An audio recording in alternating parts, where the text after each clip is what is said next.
I wanted to show some software I've been working on to pattern 3D models.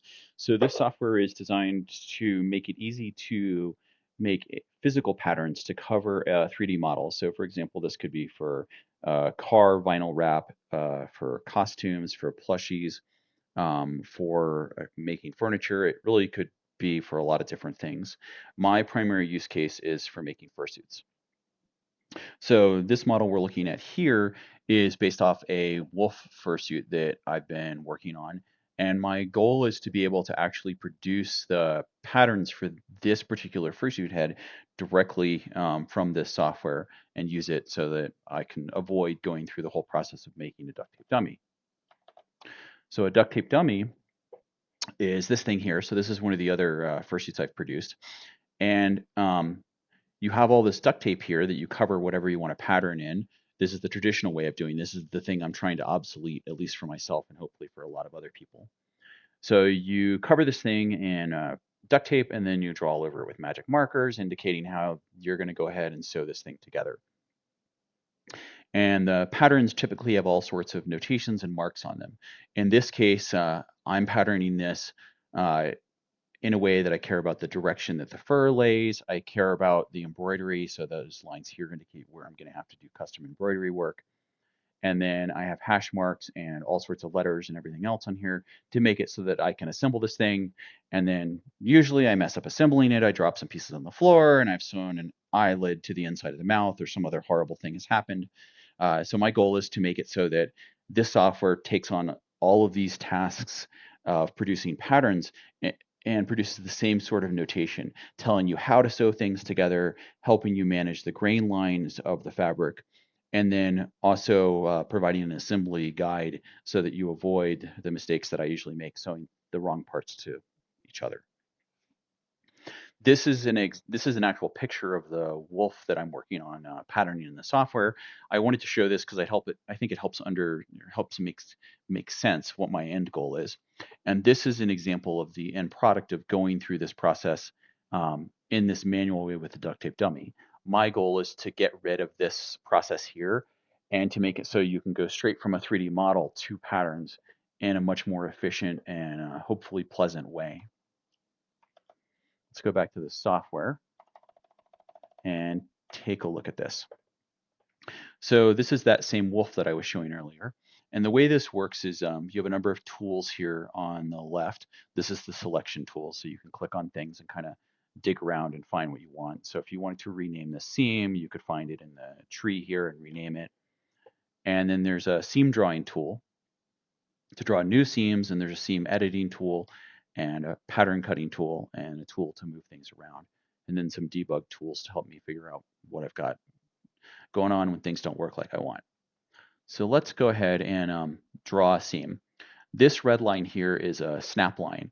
So because this model is symmetric, I want to be able to use the symmetry of the model to create symmetric patterns when I want them to.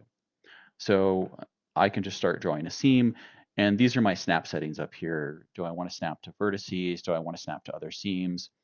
I could snap to the topology of the model, the mesh structure, but I don't want that, and snap to snap lines. So let's just create a symmetrical pattern here as a starting point. And I've got this, but if I went ahead and cut it, it won't do what I want because I don't have the other side created yet. So I'm going to go ahead and mirror it about the other side. And now I could go ahead and cut this pattern.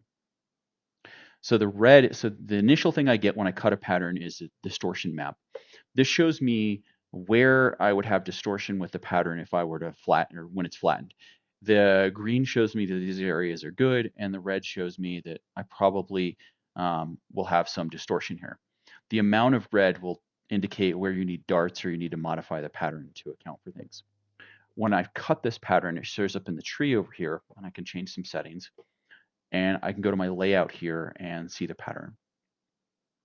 The layout is so the layout is the way that you produce the things that you're going to cut out in paper or laser cut or whatever else way you're going to do it so that you can create the flat patterns and produce them so that you can sew them together. So this is right now is showing me I'm on page 00 of my potential layout, and I've got a letter sized layout. So this is the paper size that I would print. So you can come up here and change the layout sizes and everything else. So you can say, what paper size do you want? How do you want to adjust your margins?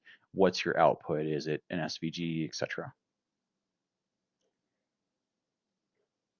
So let's create some more patterns. I can come back in here and just keep patterning away. And it's important when you're doing this to produce something that's enclosed. So that's why this shows you when it's going to snap on something, how it's going to snap. So here's this pattern, and let's just keep creating some patterns here. I'm purposefully going to create a pattern that would require darts and have quite a bit of distortion so that I can show what that looks like. I've also made sure that the software can move things and realign them while you're drawing so that you don't have to fight with it. So if I go ahead and cut this pattern, let's cut it, you'll see I get a lot of red here. This indicates that if I were to try to flatten this, it's going to have a lot of distortion. Regardless, the software still added it to my layout, so I could decide to go ahead and print this pattern out, even though the software is telling me over here it won't work. So let's go ahead and add some darts. So I just undo that and I start cutting some darts. Generally, when I'm cutting darts, I'm looking for areas of red, and I start in the area where I have the distortion. And let's cut this again. You can see that this is better, but it's not quite where we want it, so maybe we need another dart here.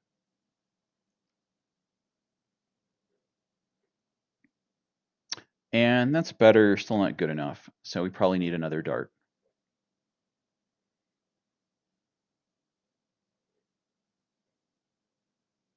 That's a lot better, that's a lot more green. And I could cut, let's cut another dart here. That's pretty good. So now let's say, for instance, I wanted to cut a hole in this. It works just the same way where you go ahead and draw the seam that you want to cut, and now you've cut a hole in this thing. So now I have this pattern, and if I go and look at the pattern that's been produced, it's here, and I can move it in my layout. So I don't have the seam allowances in here yet, but I'll get there. And I don't have the ability to rotate this and set the fabric grain, but I'll get there. And now I can cut out this little piece here. And now I would have the ability to print this out, lay these patterns out on, or cut them out with scissors, and then lay them out on fabric and cut them. And I should have something that I could sew together. I've tested this a bit, but my goal is to fur the wolf that I showed earlier using this software. So I am paused on doing any more physical fursuit work until I have my virtual fursuit software working. So if I wanted to, now that I've gone ahead and done this, I can go ahead and play with changing the colors in this. My end goal is to have a materials library so that you would be able to just quickly search for like green fur and see the suppliers who offer green fur, and hopefully have enough of an idea color-wise to see that immediately applied here. So I can select this here and I can say solid color instead of the distortion map, and I can set the color. So let's just set this some random color here, blue. And now I can see that. And when I make a model like this, I subtract my fur depth from it. So I know what I'm going to shave things to. So this underlying model accounts for my shaving depth. So I actually would want to see thickness on here. So this shows what this pattern would look like and add to this model thickness wise. So I could do the same thing for this pattern here. And I can change the thickness to 10 as well. And you start to get an idea. Maybe let's change the color in that. And this is kind of the place that I'm going with this. It's taking me a bit longer to get here than I would like because of the complexity of doing all of this stuff. I'm probably still a few months away from an alpha version that I can release just because the software crashes a lot more than I would like. And let me show the other thing I've been working on with this.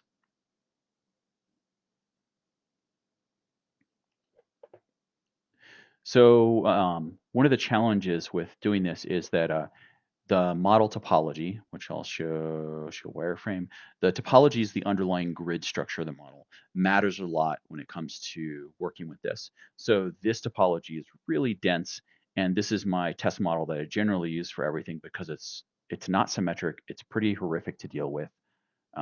Let's see here. Let me put my snap lines on. I don't. Um, so this is an example of a model that I want to make sure that I can work with this software, and this is just causing me a lot of heartache right now. But I will get it sorted out. Let's add a new seam here. Let's go ahead and cut that seam or cut that pattern.